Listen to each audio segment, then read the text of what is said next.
whatever. 3, 2, 1.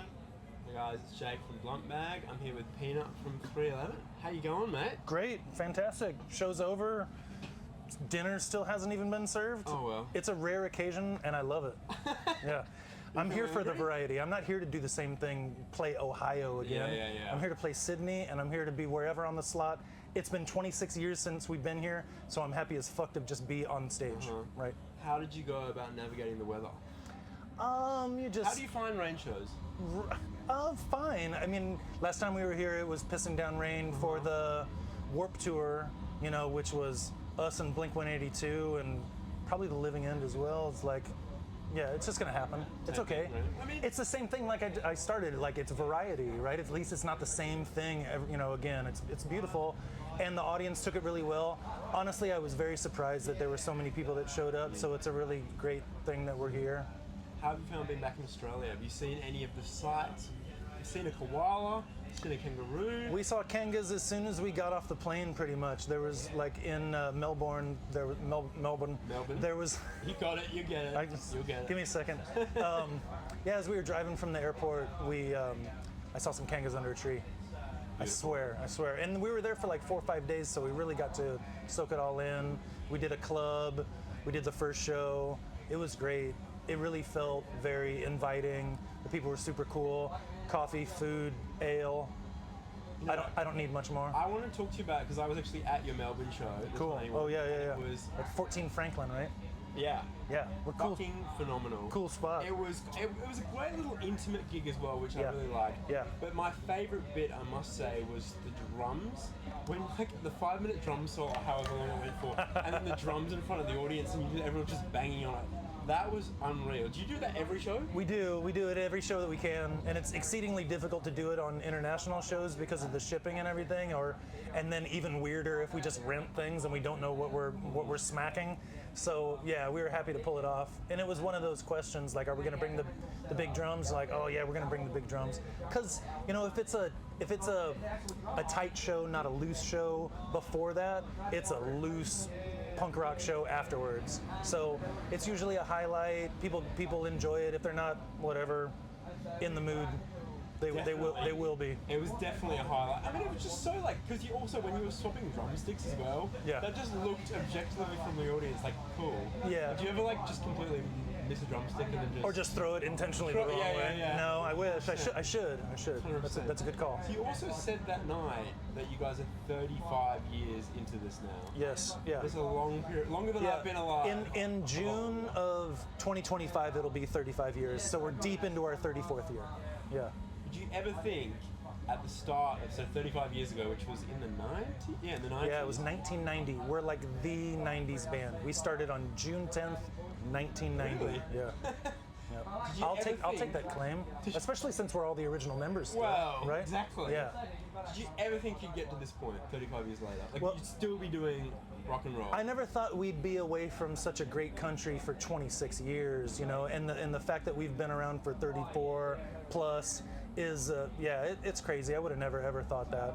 I remember hearing like Kiss had released their 10th album when I was a kid and thinking how like redundant that must be, you know, like to just keep going on stage and keep playing shows. And then, you know, I got obsessed with it as a kid as my basketball dreams kind of disappeared like a missed shot. But you know what's cool? It just turned into fun, right? Yeah. So I was playing a lot of basketball and I was playing a lot of bass, and you know, one became more important and more, you know, likely to have a golden road.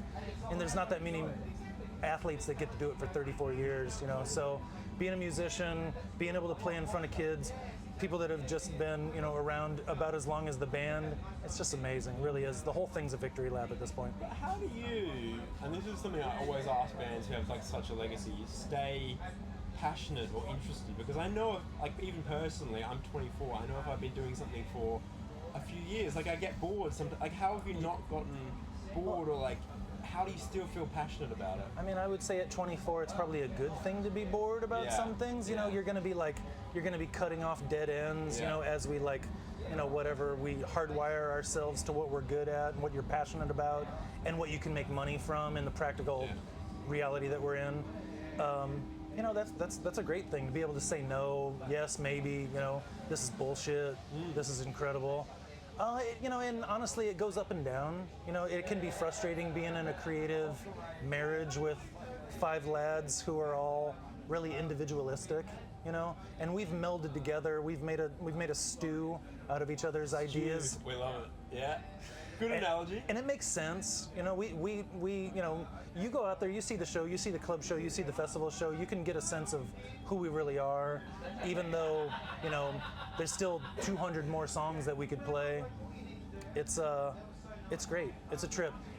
For me, it's all about the audience. Like, going up and down with the lads in the band can be fantastically inspiring, and it can be really frustrating, and that's okay. That's how it's going to be.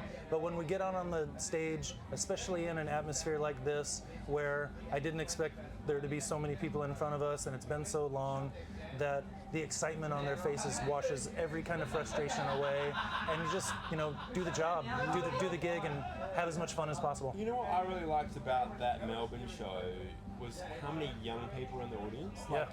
People younger than me, people just... Right. And not even all of them were with their parents either. Some of them had actually just gone to the show because they really wanted to see. Yeah. Have you found, what do you make of the fact that your music has, touched people who weren't even alive when it was born? It goes into kind of the original mission statement, which of course wasn't, like a fixed thing. It was just, be positive, solve the problems instead of just, push them away. It's all those things. We wanted to be a classic band when we were starting out, to record on tape, of course. There was no alternative when we started. But when we realized that technology was becoming an option, and a viable one at that, we were happy that we're on the cusp. So yeah. I don't know, there's an authenticity to being that old and recording in that way.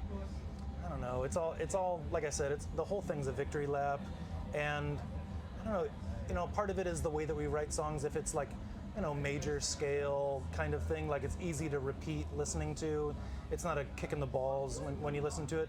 But then when we give you that kick in the balls song, a song like Use of Time or Beyond the Gray Sky, which is about losing a friend to suicide, it's it means so much more, and then we can go on stage and we can play Amber and Love Song, and then we can play a song like Sick Tight, which is full on punk rock, and then we can play Down, which is kind of a hardcore song. It's I don't know if there's anybody. And we've tuned ourselves to do it just to be able to have range, and one of the things was we heard from other bands when we were coming up is that females would show up at the show, and I'm why aren't girls showing up at your shows? Just because you're broing out at 1,000,000%. It's come on, man, you can't do that. Have some range and see what happens, and then that happens over generations as well. There'll be younger people, older people, and friends showing up on their own, and couples, people bringing kids. It's a trip. It's worked. The experiment has worked. So, going forward beyond Good Things, what else have you guys got coming up? I mean, really for me, the international stamp and moving things forward on multiple fronts. We went to Japan for the first time in 14 years or 12 years, something like that. It was amazing. They embrace it? Yeah. Really? It's similar. It really is. There's a huge rock scene in Japan, and they love 90s music. And it was the first time we were in Europe in 15, 16 years. First time here in 26. And that was my thing at management meetings over and over the course of fucking decades.